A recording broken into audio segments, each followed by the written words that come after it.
junk food industry in particular. We're talking about these companies such as Anheuser-Busch, Armour Star, Armour Company.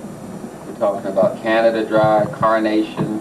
These are the food lobbies in Washington that maintain the junk food diet. We're talking about Hershey Foods, ITT, Del Monte.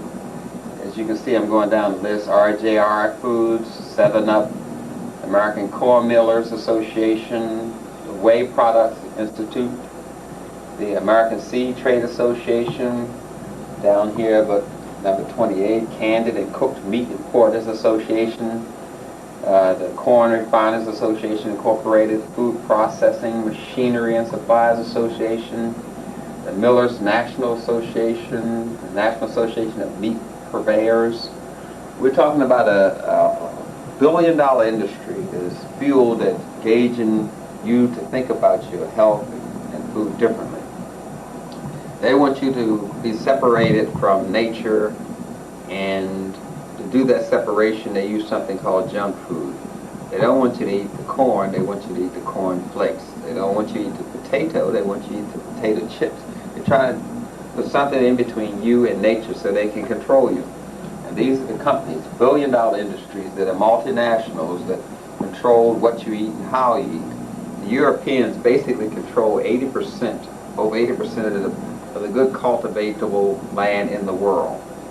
And they eat 50%, over 50% of the food, because a lot of the food is lost in refining. So the Europeans control the majority of the good cultivatable agricultural land in the world, and they eat all the food in the world, and they cause a lot of starvation just to fuel these companies. Now then, I'm going to go over some of the basic things that we must know. Here's a list of do's and don'ts. About food. Do eat only fruits, nuts, and vegetables.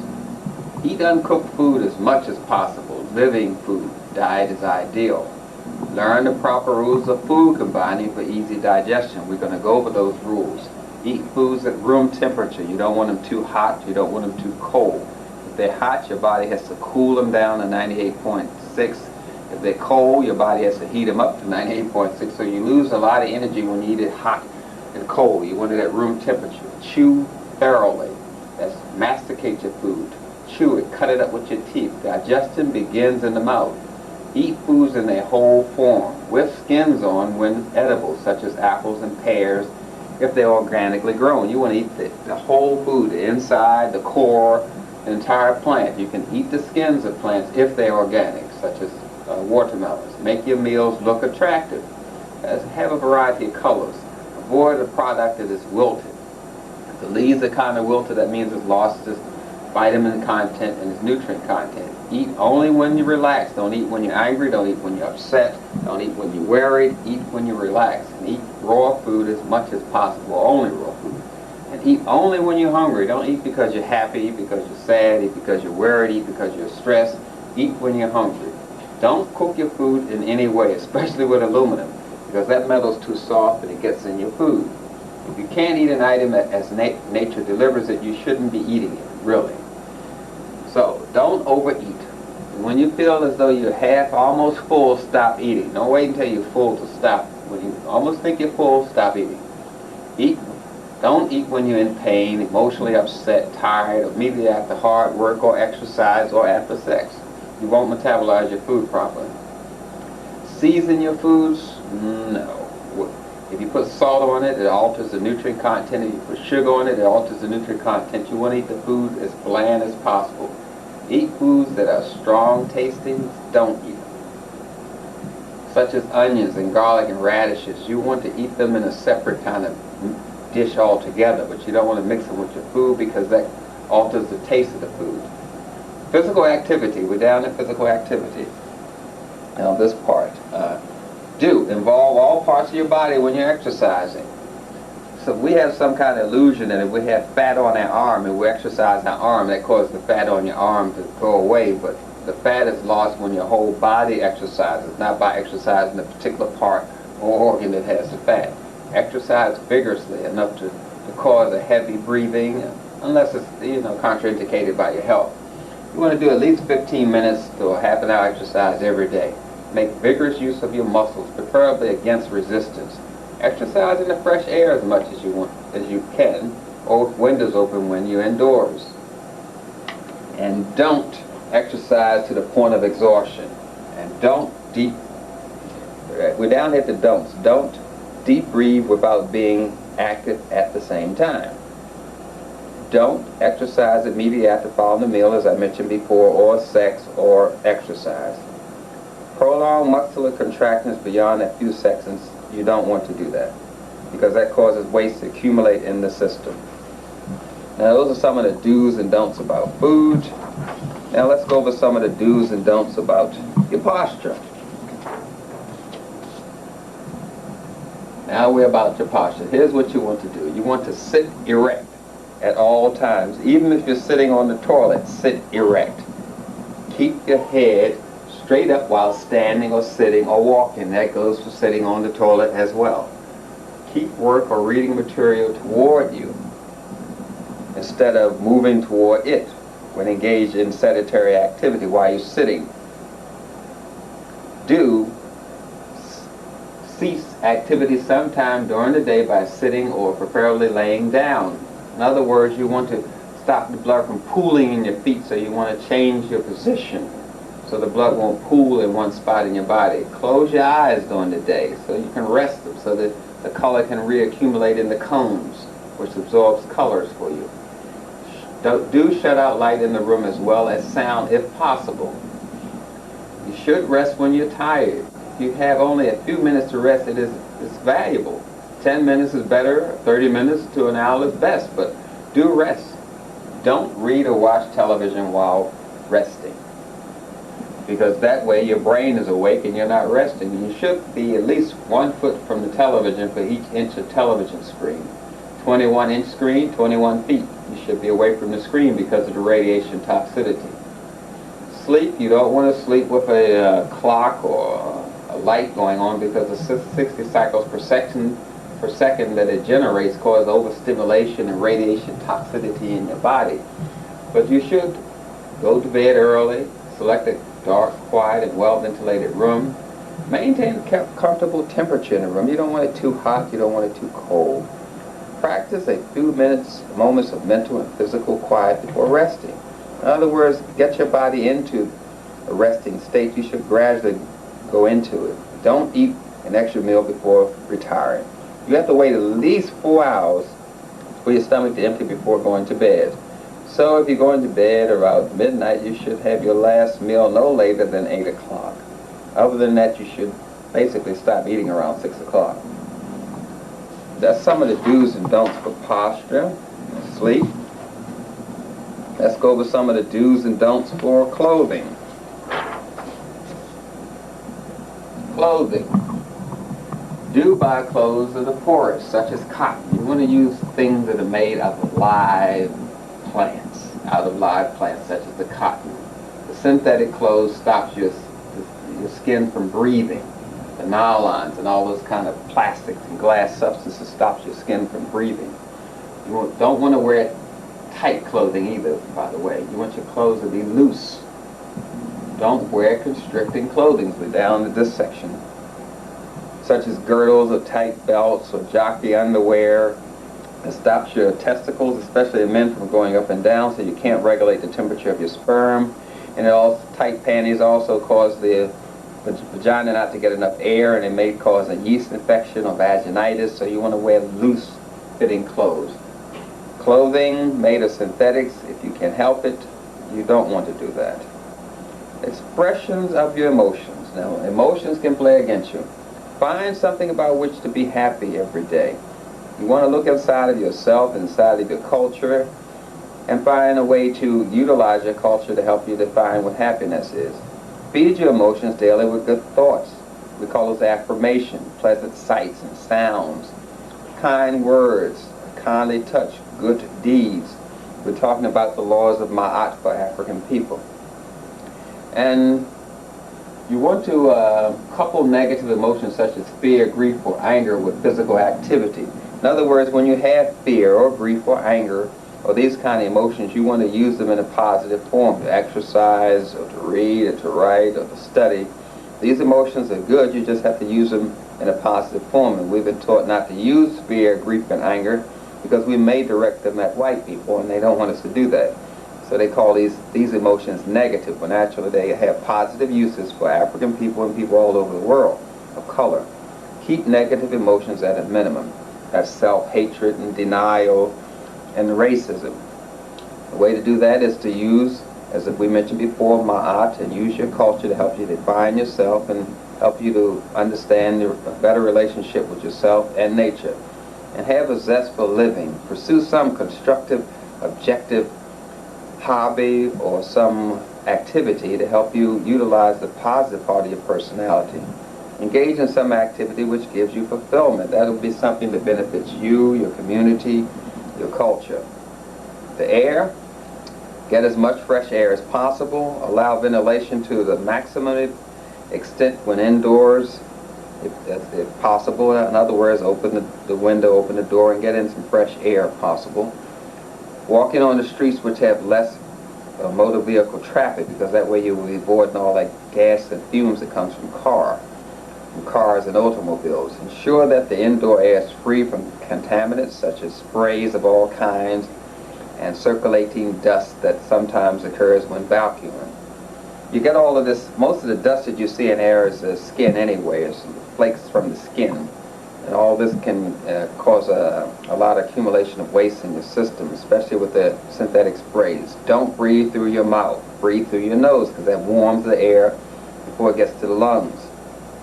Breathe excessively cold air if at all possible. Don't do that. We know about tobacco and the contaminants in it. We don't want to be around those synthetic smells and fumes. And don't permit smoking in your home or private workspace. Those are some of the things I want you to concentrate on. Now let's go to the next. What about the temperature? The temperature. Do maintain a comfortable temperature in the room at all times. White people's basically body temperature comfortable for them is around 64 degrees. African people, you're looking at 7 to 72. That's comfortable for us. That's why we feel uncomfortable around the Europeans that regulate temperatures in rooms. Dress for comfort and not for fashion. You want your clothes to be loose. You want them to have color. You don't want them to be tight and constrictive. Don't take a hot or cold baths. You want the baths to be at a little over 70 or maybe around 80 degrees, but you don't want it too hot or too cold, because a hot bath drains your body of oils, vitamin D, A, K, and E, that sort of thing is drained by an exceptionally hot bath, and then cold baths also drains your body of nutrients, so you want it to be around that kind of temperature. Now, light and sunshine is very important for African people because it stimulates your melanin. So we have to have light every day and sunshine to stimulate our pineal gland. We want to be exposed as much of our skin as possible to light, taking a sun bath. We want to use natural, not artificial light. We want to get the sun directly on our skin. In the morning you should look not directly at the sun, but look at an angle toward the sun so you can stimulate your pineal gland. The rays penetrate only white porous clothing. Dark clothing kind of rejects the sun. We want things to absorb the sun so we get more sun to our body. Use an enclosure to cut off the wind in bad weather. You don't want the wind to come directly at you. Get your sun in cold climates through an open window while indoors, with artificial heat turned on to avoid undue chilling. Get all the sun possible daily up to an hour maximum, preferably in the morning or afternoon. And get sun on the closed eyelids. Don't remain in the sun for long periods. This is particularly bad for Europeans because it causes impurities in their blood to come out through their skin and cause them to have skin cancer, which they blame on the sun. It's not so with African people. Don't expose yourself to the noonday sun because that's direct. Using suntan lotion is done by African people. No, they use the bleaching cream lotion of all types. Suntan lotion is used by Europeans mostly, and this chart is basic gear for them. You don't want to wear sunglasses. That restricts the amount of light that comes into your eyes and could cause a sunlight deficiency. Water Drink only when thirsty. Drink only enough to quench your thirst, and no more. Drink distilled or spring water. Don't drink with your meals, because that dilutes the digestive fluids and stops you from getting the proper energy from your food. Now let's look at generally some food combining. Now this may take some time. We're going to go over this chart here and look at food combining. Give you a better image here. Focus on. That's food combining. Now, we have acid fruits, subacid fruits, and sweet fruits. The acid fruits are grapefruit, kumquats, oranges, of course, lemons and pineapple and pomegranates, tangerines and tomatoes. Those are called acid fruits. They do not combine with sweet fruits. The sweet fruits are bananas. Those are coconuts when they're young and in a jelly state. Dates, dried fruits, figs, persimmons, prunes, raisins. Those are considered as sweet fruits. Then they do not combine with the acid fruits. Then we have the subacid fruits, which are apples, apricots, berries, cherries, figs, grapes, kiwi, mango, nectarines, papayas, peaches, pears, and plums. Those are subacid fruits. The subacid fruits combine with the acid fruits, or they can combine with the sweet fruits. The main thing is not to eat acid fruits and sweet fruits together. The melons, such as cantaloupe and cassava and honeydews and watermelon, they are best eaten alone. The same goes for meat. For those who do eat meat, meat is best eaten alone, not in combination with any fruit or vegetable, as we call it. Now we're going to move down to, and we have this line here, as you can see, right here. We have this line. And that line means do not combine foods across this line. In other words, we do not combine the sweet fruits, subacid fruits, and acid fruits with anything but in this area here. Low and non-starchy vegetables, or vegetation on the table, vegetables. We have the alfalfa, we have the berries. We're down in here, in this area here. I'm trying to get you to see. These are called vegetables. A lot of them are fruits, by the way. Vegetables are basically the leaves. We have the spinach, we have the kelp, we have the lettuce, we have the leafy greens of all sorts, the kale, the turnip greens. We have okra, onions, parsley, peppers, radishes. We have turnip greens, as I mentioned before, zucchini. We have mung beans, we have mushrooms, cauliflower, broccoli. We have those are considered low and non-starchy vegetables. They combine with carbohydrate starches such as the breads, the chestnuts, the corn, the dry beans and peas and grains and cereals. We can combine the low and non-starchy vegetables, which are leaves basically, with the carbohydrates, which are starches. That is, the starches are the corn, the dry beans, the peas, the grains, the winter squash, the pumpkins, the yams, the potatoes, and the whole grain pastas. Or, if we like, we can combine the low and non-starchy vegetables with protein. Those are considered soybean type products that you find in the store. Now, the low and non-starchy vegetables can combine with the fats. The fats are the avocados and the coconuts and the olives. That is basically food combining. We're going to go over this chart again.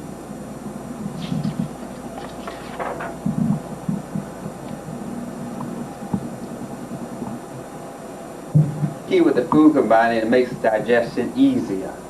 It doesn't put a strain on your digestive tract, and when you combine food improperly, it causes the lining of your gastrointestinal tract to get thicker, and it causes the wrong combination of digestive enzymes, which we call alkaline and acids, secreted by your liver and your pancreas. And you can't get the right combination of acid and alkaline unless you combine your food properly, and that increases your digestion, increases the amount of energy you get from your food. So let's start again. What combines with proteins? Proteins do not combine with starches. Protein and starches do not go together. Protein and starches. What are protein? Your nuts, your bean sprouts, your peanuts, which is a bean, and your seeds such as sunflower, sesame, and pumpkin. It's a poor combination with starches. Your starches are your carrots, your chestnuts, your corn, your peas, your fresh corn, by the way, and your fresh green peas, and your bean, which is called peanuts, and your winter squash, acorns, Hubbard, butternut, peanut squash, and Jerusalem artichoke, which is similar to a potato. Now, the starches combine good with vegetables. Your vegetables are leafy greens, asparagus, bamboo shoots, broccoli, cabbage, cauliflower, celery, cucumber, eggplant, green beans, turnip, kale, okra, kohlrabi, sweet peppers, summer squash, zucchini, yellow squash, that sort of thing. They combine well with the starches. You can combine the proteins with these vegetables, the vegetation on the table. That's a good combination, but you cannot combine protein with starches. Now let's go down further on this food combining. A poor combination is proteins with acid fruits. We're down at the bottom here. These acid fruits, as I mentioned before, the grapefruit, the lemon, the lime, the orange, the pineapple, the pomegranate, the sour plum, and strawberries, those are acid fruits. You can combine those with the subacid fruits, such as the apple, the apricot, the sweet cherry, the fresh fig, the grape, the huckleberry, the mango, papaya, pear, peach, and sweet plum. That's a fair combination. Or you can combine the subacid fruits with the sweet fruits, such as bananas, the dates, the persimmons, the raisins, and the dried fruits, apple, figs, and pears. That's a fair combination. Combining sweet fruits with acid fruits, that's a poor combination. You don't want to do that. Another poor combination is sweet fruits with starches. Another poor combination is the subacid fruits with proteins. So basically what I'm saying is that the proteins go with the vegetables, the starches go with the vegetables, the subacid fruits and the acid fruits can go together. The subacid fruits and the sweet fruits can go together. But the fruits do not go with the vegetables, and they don't go with the starches and the proteins. Meat is best eaten alone, and melons are best eaten alone. Avocados, they're rich in fat, and they are best combined with green vegetables. Tomatoes may be eaten with non-starchy vegetables and proteins. Melons of all kinds, as I mentioned before, should be eaten alone as well as meat. And this is due with the schedule of the body. You have an alimentation period. That means you can take food in. You can take food in roughly between 12 noon and 7 p.m. That's the cycles. We're into the circadian cycles of the body.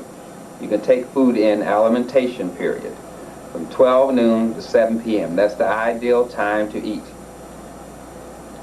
Assimilation is when you're utilizing the nutrients from the food. That occurs from 7 p.m. to 4 a.m. in the morning, which is the serotonin time, a melatonin schedule as well. Melatonin is the hormone secreted by your pineal gland. Then we have the elimination or cleansing period. That lasts from 4 a.m. till about 12 noon.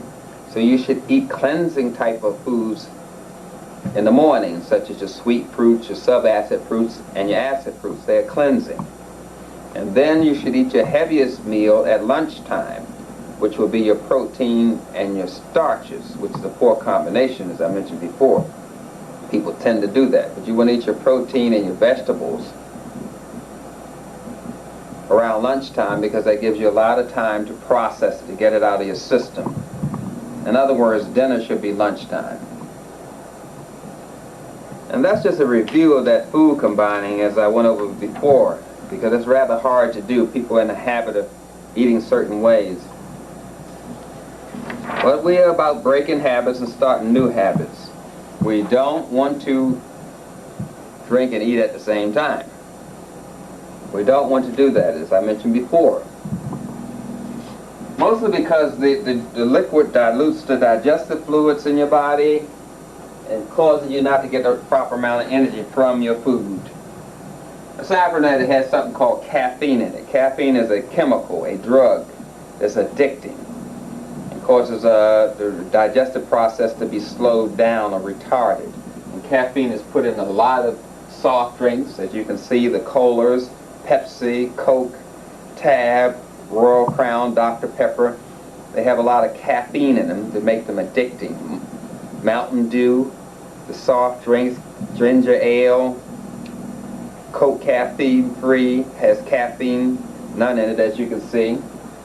The Pepsi has none in it, Pepsi free, but they have another addicting substance called aspartame, or NutraSweet in them, which is twice as addicting as the caffeine and deadly on the nervous system. So we shouldn't want to drink when we eat just for that purpose. Now let me just go over a little bit of information here for you, so we can all be on the same kind of sheet of paper. Now then, what I was talking about is combining the food properly so we can get the most nutrients from it. What happens is we start eating incorrectly, and it causes an acid and alkaline imbalance. In other words, the food by itself makes a waste product. Say for instance, if you eat meat, meat has a waste product called gas and ammonia. And we crave the gas and ammonia from the meat because that's the chemical made from the meat.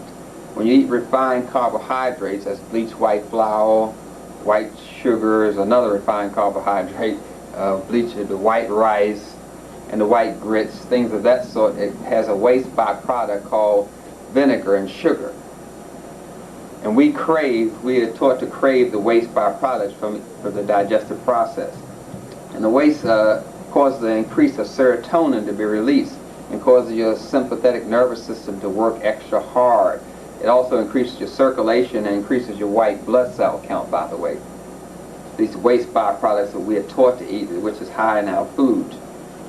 Food combining is basically a science that's supported by the drug industry and the junk food industry. As I showed you earlier, the food lobbyists in Washington, they support this way of combining food, combining sugar with corn.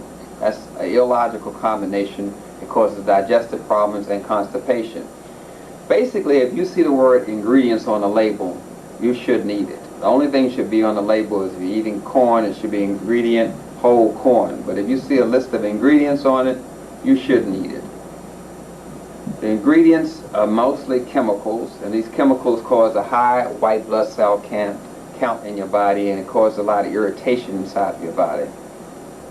What we have is basically your body, the junk food industry tries to get your body to accept a high white blood cell count. The white blood cells basically are used to defend the body and protect the body, and they are sacrificed. In the biology of the body, the white blood cells sacrifice themselves to protect the black blood cells, which you call red blood cells. Inside the red blood cell is this melanin. So the white cells in biology, they sacrifice themselves so that the blacks can live. That's what happens. But the Europeans have reversed that process in science. They try to get the white blood cells to be accepted at a higher rate. In other words, we are supposed to accept those cells are supposed to destroy themselves to protect black people. We're supposed to accept them to protect black people. And it's basically that kind of way of thinking that the scientists of European backgrounds and culture bring into science. Whites die to protect black, but in the world, as you know, the blacks are dying to protect the whites' domination of the planet. Now, what we have when what we call junk food is basically food artifacts. Those are foods that are processed from whole foods like corn. Flakes is processed from corn. We have foods that are made from, we have food artifacts that are made from foods, and these artifacts are basically starvation foods because they don't have any vitamins and minerals in them, or they're very minimum. The body tries to defend itself from these food artifacts. Basically, the plants, they store carbohydrates and in cellulose kind of form, which is very bulky carbohydrates, and animals store energy in fat form. So the body has to accumulate a lot of energy to defend itself from the processed foods, the food artifacts, the junk foods, and we get a lot of storage of fat around the body. Fat is a waste product. and it's used to help, if you use too much fat, it makes the food taste greasy. If you don't use enough fat, the food doesn't taste good at all. And then you get the fat in the blood, which we call blood cholesterol. Then you have the high blood triglycerides, and we measure those and we say it's too much fat and too much cholesterol in the blood, but blood cholesterol and the cholesterol in which you eat are two different cholesterols, and they have no correlation between each other whatsoever. We're trying to make a correlation between something that has no correlation at all. We're using blood cholesterol and food cholesterol. There's no correlation in it.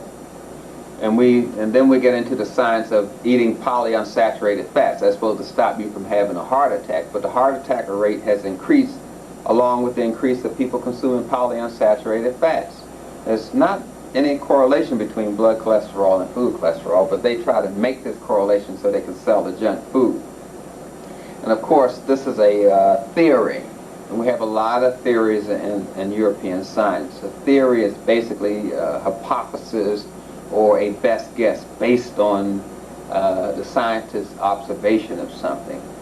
A scientist observes things, and you observe things through your culture. So in European science, when we look at lactic acid, which is a theory, you have a lactic acid buildup from eating waste, and this accumulates in your muscles and in your heart, and has caused your blood to move slow. That's a theory. Then you have sludging of blood, which means the blood gets sticky from eating a lot of waste. That's another theory. Then you have cross-linkage of blood. That's what you call liver spots on white people's skin. That's the tissue breaking down and the melanin coming to repair it. That is caused by eating junk food. Then you have the adrenochrome, which is basically another theory that says that cells don't divide when you get junk food in it. These are the body's reaction, defense reaction from the junk food. But this is called a normal reaction in the body, because the food itself is processed. It's a food artifact. It originally came from a whole food like corn or wheat, but after you process and make bleached white flour, you no longer have a food, you have a drug, which is a substance other than food. That's how you define it in Webster's. It's a substance other than food that causes some change in your body in some way. That's why they use the crossbone ritual, or what you see, the crossbones on drugs, which means they're poisoned. You see crossbones in a skull. It comes out of the apothecary system of rituals, which they use to call a spiritual force. And they used to use these bones and hit them on knuckles, and it's called the knuckles kind of ritual, which they use to call the spirit of this chemical. In any case, what we're trying to do is get back to eating whole foods, not food artifacts, not junk food, because we know that cooked, processed junk food causes a lot of bacteria to grow. This has been proven like with a food like yogurt. If you try to have the acidophilus bacteria or the bacteria Bacillus bulgarius, which is a bacteria, to grow in raw milk, it won't grow. This bacteria only grows in cooked milk. You get a high amount of white blood cells in cooked milk because it is robbed of nutrients and it's waste, and waste causes bacteria to grow. When you cook the food or process it, it causes the body's peristalsis, the contractions of the stomach, to be retarded and slowed down. When you combine food improperly, it causes the muscles in your body not to pass the food out properly. They slow down. Then the bladder's function begins to slow down, and you lose the ability to control your bladder. That's why when people get older, they start wetting on themselves and start using these diapers called Depends, because cooked food causes deterioration of the ability to control the bladder. You notice that with children that are on cooked bottled milk, they urinate more than children that are on breast milk, which is raw. And the cooked processed food also causes the nerves to get intoxicated. Accumulate a lot of waste and the nerves get intoxicated. But when you're eating the food that is raw, it has what we call enzymes in it that makes the nutrients in the food available. Once you cook the food, the enzymes are destroyed and the nutrients in the food are not that available to you. Plus, when you cook like a starch, it caramelizes the sugar, and it also causes the food to become like charcoal in your system, and you dextrinize the sugar, but just by cooking carbohydrates. And then when you cook the fats, we can get something called a trans oil, which causes the body to accumulate a lot of waste in the blood supply, and the cells become heavy and sticky. And when you cook the protein, it becomes like a glue. in the body. It makes a lot of sulfuric acid, sulfuric acid, and phosphoric acid, a lot of waste. So we want to stick to combining the food properly, which gives us the right amount of nutrients in the food, and eating properly and breathing properly, as I mentioned before. Now let me show you what goes on. Basically, this is a part of the brain I'm going to show you now. We're going to get a little more complicated here. Mostly because why I'm showing you this is because the effect of the cooked food is on the brain. The effect of bad food combining is on the brain. This is what occurs in the brain. It slows down the functioning of the brain just by cooking the food and combining the food improperly. We have a section of the brain here that we call the limbic system. And the limbic system is where you get all its feelings are. Because everything is interpreted as a feeling in the body. And we have this section in here where this feeling, where you get a reward from feeling good. And we have the locus coeruleus here, which is that black melanin center, middle part of your brain. So all this is part of the feeling. And your feelings are reduced by when you combine food improperly and when you cook food. Now then, I'm going to go over some more with you. I just want you to understand that we have various types of personalities and various types of stomach shapes. There's not just one type of stomach. As you see in the books, you may see one type of stomach, and everyone thinks their stomach looks sort of like this. But these are the various types of stomachs that people have. We have stomachs different in each race, generally, because of the muscle structure and the amount of melanin in the stomach. So each race metabolizes the food differently and secretes a different type of digestive enzyme, and each stomach has a personality. The stomach of a baby is more tubal shaped, like this. And then it may develop this roundness as you get older. It's not all just the same type of body and the same type of organs. We have personality changes and differences in the body, just like any other section of your body is quite different from the other. But the main objective is when you treat the food improperly, you don't get the right reward from it. You don't get the nutritional reward, which causes a reaction in your body. I'm talking about a nutritional reward, which helps accentuate the positiveness of your behavior. So when you're combining foods improperly or cooking it, you're leading yourself toward having addictive types of responses. Biochemically, you're altering the amount of messages that come into the dopamine receptor site of your nerves, and it helps fuel and support the body into other addictive type of behaviors. As you see here, we have addictive behavior, compulsive behavior, impulse behavior, and personality disorders. But when you're combining the food improperly, it causes improper chemistry in your body and allows you to become prey to other type of diseases, mostly addictive type of diseases, as you see here. We want to give the right chemicals to the body by combining the food properly. Now let's just look at the transient time in the body. This is how the food moves in the system. Yeah. So I'm going to start here with right here with your first meal. This is your meal after breakfast. This is breakfast in the stomach. Then we're going to after dinner. So now we have, this is breakfast, this is dinner, this is breakfast, this is dinner. Now you've eaten your dinner. Now we're going to have what you call a, you can call it supper if you like. Actually, we can call it lunch. We can say this is breakfast, this is lunch, and this is dinner. That will help out. And these are the 3 meals in your system. Breakfast, lunch, and dinner. Now before breakfast leaves the stomach the next day, usually, here's breakfast. Breakfast should be out of the digestive system altogether. The stomach should be free altogether. So we have a free stomach now. Now we're going back into the digestive system. We're looking at how the food passes in and out. But if you were to eat a snack and put it in the stomach, at this point, it will retard the digestive process. And that's what people usually do. They retard the digestive process so you don't get this proper passage of the food of dinner and lunch through the body. And the food begins to back up. Now, this is breakfast on the second day. Now we're going back to breakfast. This is what your stomach should be empty. Then you eat breakfast. Now the only thing in your digestive system, lunch is gone. This is supper on the next day. Supper's coming out now. This is the sequence of how it should go. But this is not what happens though. When you get constipation, you get all this backing up of all these meals in the digestive system. As you can see from this transient time chart, how the stomach is empty before these meals come into it. Before you have the next meal, the stomach is empty.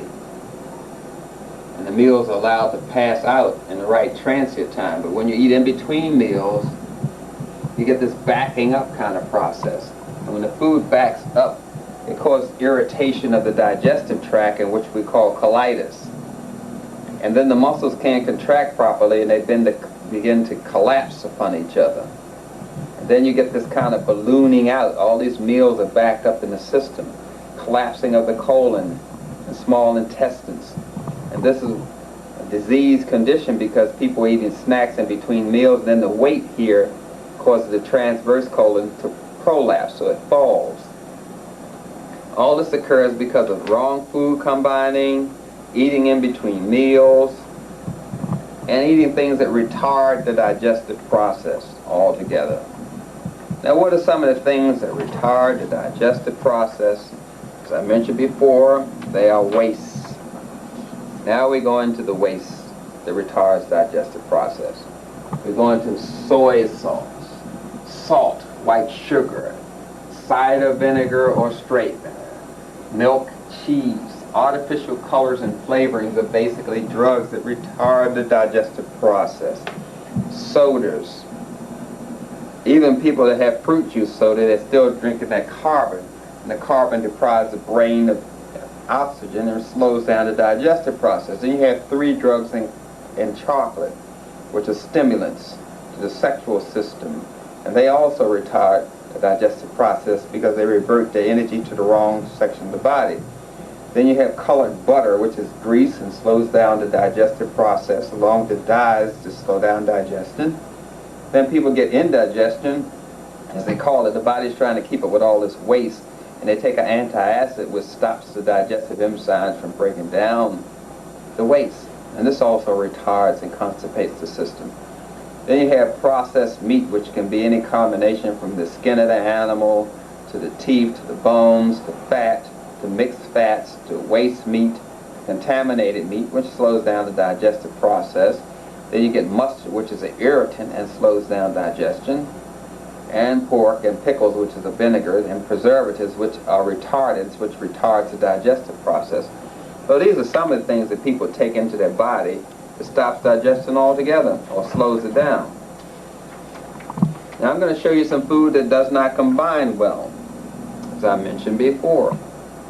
These foods do not combine.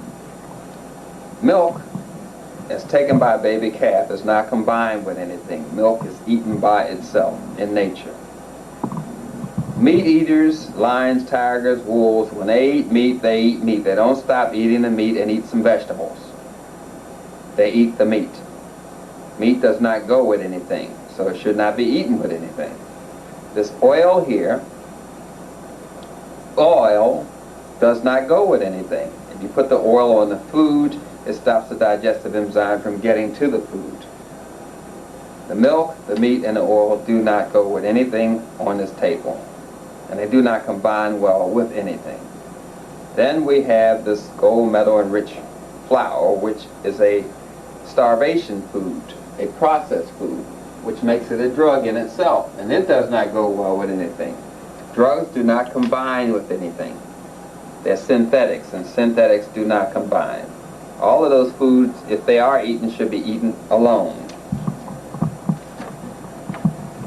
As I mentioned before, drugs are substances that alter your function.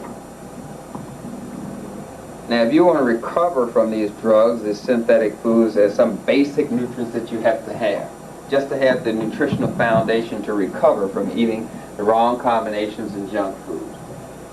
You have to have vitamin E, which is for the detoxification and is an antioxidant. You will need at least 400 IUs and then increase up to 800 IUs for about 2 weeks, just to get your body in a therapeutic recovery state from eating synthetic foods. Then you need esterified C, or which is a buffered C, or acid-free C, about 2,000 to 5,000 milligrams a day. A B complex for your nervous system, because those substances I showed you rob your body of the B complex. It's important for your nervous system and important to cofactor in many body reactions. You're going to need 100 milligrams of that twice a day at the minimum. Then beta-carotene, which is for detoxification and is an antioxidant, is also called vitamin A. 10,000 units a day. And a good multiple vitamin, I would prefer a multivitamin and mineral, daily. And GABA-aminobenzoic acid, that's for anxiety, which you have from trying to get off of oil, which is addicting, or coffee, which is addicting, or sugar, which is addicting, or milk, which is addicting. And tyrosine for depression. And of course, ginseng as an adaptogen, which increases the body's resistance, gives you some energy there, stabilize your health. Those are the kind of nutrients you would need just to kind of get off of the junk food in itself. You make junk food when you combine food improperly. Now, what I'm talking about, these are the antacids here. As you can see, when you combine foods improperly or eat junk food, it's going to rob your body of these nutrients. When you have a low amount of methionine, tryptophan, glutamine, GABA, vitamin C, and the oil-soluble substance, it causes aging. Absent of these amino acids, tryptophan, GABA, glycine, causes aggressiveness. Absence of GABA, glutamine, ginkgo, vitamin B6 causes Alzheimer's syndromes. Absence of histidine, cysteine, boswellia, which is a herb for pain, malic acid, which is also used for pain, and DLPA, or phenylalanine, which is also used for pain and aggressiveness and depression. When you have a shortage of that, you get arthritis. What I'm saying is all these nutrients on this side, when you have a shortage of it, it causes these symptoms here. Chronic illnesses, absence of GABA, cysteine, vitamin C, diabetes, absence of alanine, cysteine, tryptophan, carnitine, magnesium, chromium, cholinate, pigeongenol, which is an oil from the pine tree basically, and vitamin C would cause these kind of symptoms which you call diabetes. So what I'm trying to do is get those nutrients back into your system so you won't have these symptoms. And there's some more symptoms that are caused by improper eating. Your body has an absence of the nutrients seen, such as when you don't have enough energy, you're missing carnitine, tyrosine, and coenzyme Q10. Or if you have herpes, you have an absence of lysine and vitamin C and oil-soluble vitamins. Hyperactivity, you would have an absence of or deficiency of GABA, glycine, glutamine, taurine, liquid serotonin, which is what you would take, replace it, and GABA. All these are the absence of, and your system causes these kind of symptoms, such as schizophrenia or mood and thought disorder. GABA, isoleucine, tryptophan, methionine, vitamin B6, and niacin.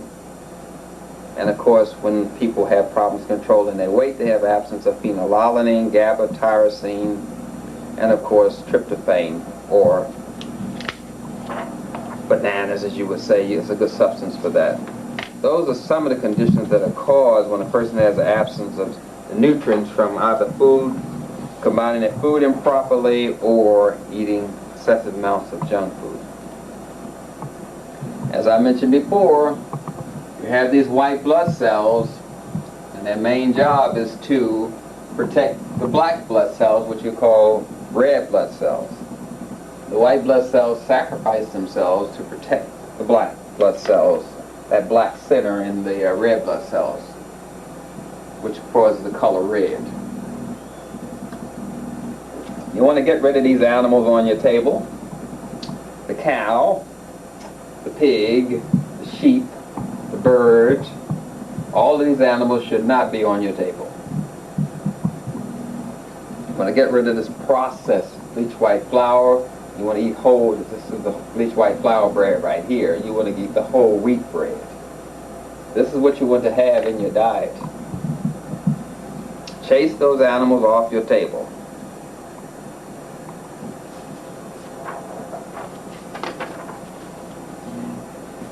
Proper foods to eat and their classifications. I'm going to go over it again, once again, for you. And we have a tendency to follow the wrong classification of food because we don't know what fruits are. Fruits are any food that has a seed inside of it is a fruit. We know about the acid fruits, but we don't know about the other fruits. Let me go down to the other fruits for you, because this is how the foods are classified. This is what gets us into a lot of trouble, following the European classification of foods. Now, let's go down to the starches. Of these starches that you see here, which one is a fruit? The corn is a fruit.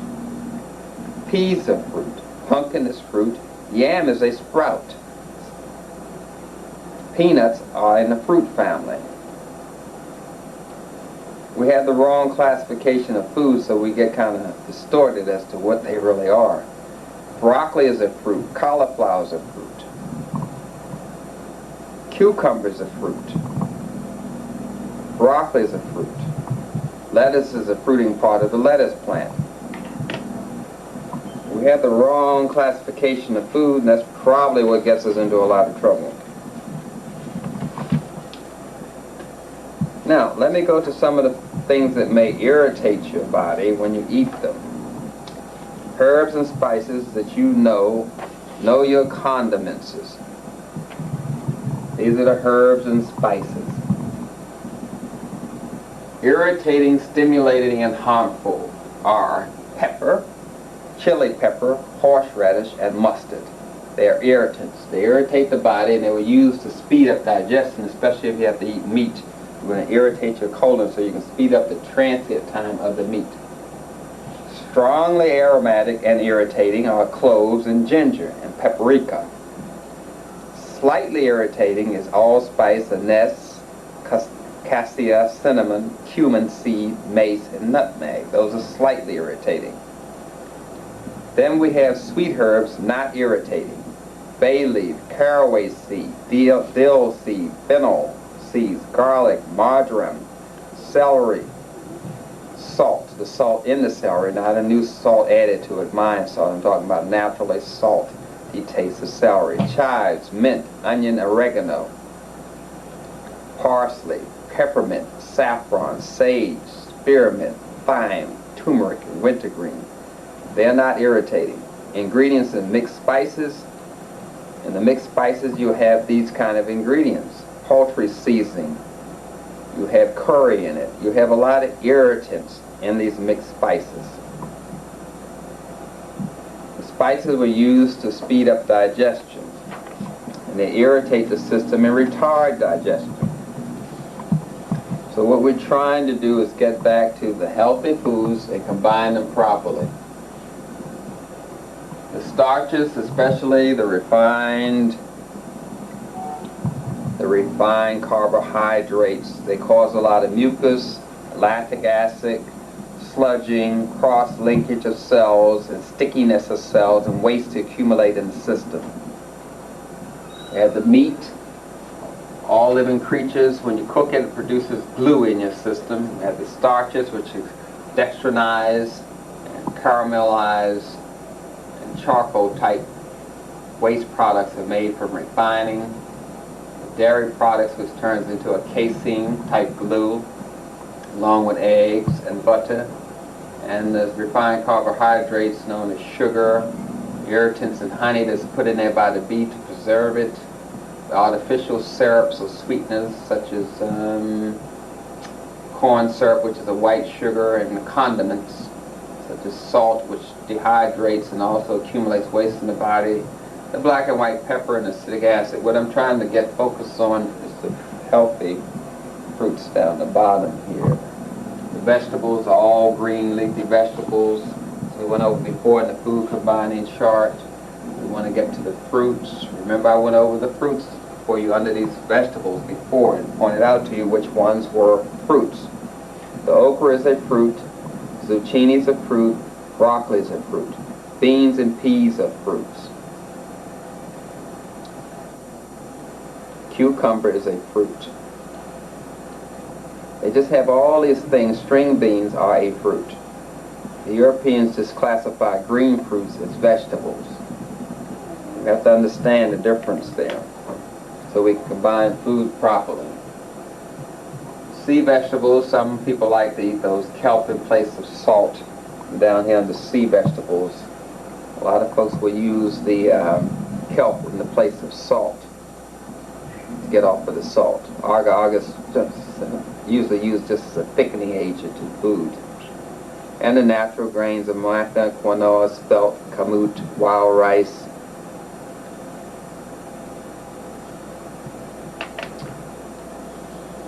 But if we concentrate on combining our food properly, we won't have any problems with digestion, and we won't get this disease here, which is white spots on your skin. I know you have seen them amongst African people, but I thought I should show you the cause of these white spots on black folks' skin, which is a melanin deficiency where the internal organs need the melanin from the external skin, so it pulls it. And you get these white spots on black folks' skin, which means there's a high amount of cellular waste in the body, food waste, which also can indicate that there's a sunlight deficiency. We're here, sunlight deficiency. That stops your body from retaining the nutrients, the electrolytes, and minerals, alters your acid and alkaline balance, which we call pH, and electrolytes, and your ability to produce melanin is decreased with a sunlight deficiency. We have retention of waste in the body due to salt addiction. You can get white spots from radiation toxicity, that's being around computers, x-rays, TVs, and appliances, radios and lights. That sort of thing decreases your melanin. You can have lymph gland congestion. Excessive sex or sex stimulation can cause white spots. Loud sounds which overstimulate your limbic system decreases your melanin potential. You can have toxicity to your liver from salt, sugar, drugs, Tylenol, aspirin, alcohol, wine, vinegar, beer. Unstable metabolism due to combining food improperly and digesting food too fast. Your body can be too acid. You can have a fungus infection, athlete's feet yeast infection, severe vitamin C and D deficiency, potassium deficiency from eating salt, micronutrients or cells sticking together, and you can have a vitamin A and B12 or iron anemia. The symptoms of these white spots: deterioration of the cartilage or cell glue, you get wrinkles, you get arthritis, high blood pressure, cysts, stress, and tumors.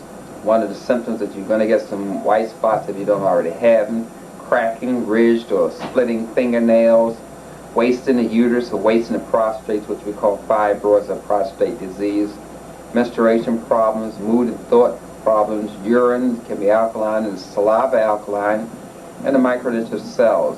And you can end up with these white spots on your skin simply from combining your food improperly or eating a high amount of non-foods. As I showed you earlier, it is not a simple process because we depend on so many minerals to maintain our health and to maintain our proper balance. And those minerals, of course, are used by the food industry and those companies I showed you before. They use tons of these minerals every day. This is what's required. This is just the minerals that are required to run the industry.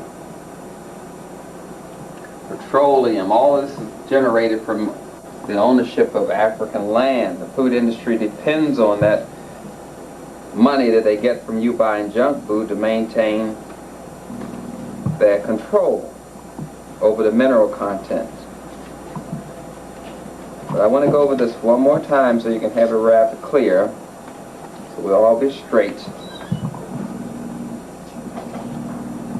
We must combine our food properly so we can get the proper nutrients from it. There's no way you can improve a food. It's made whole and it's going to stay whole. It's already improved.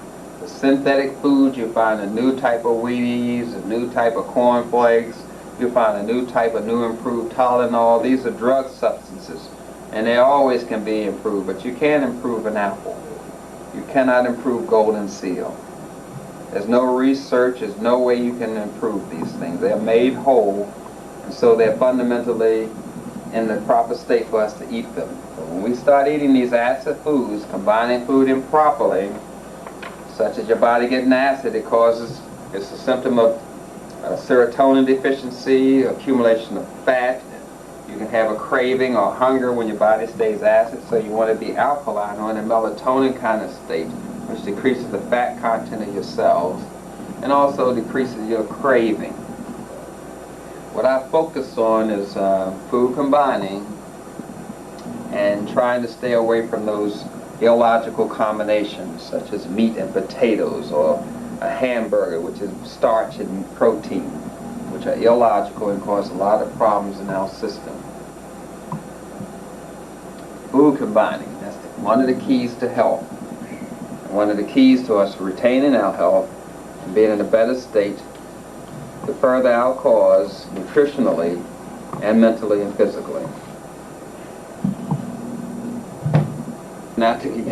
But the thing is, today you have opportunity to start changing your diet.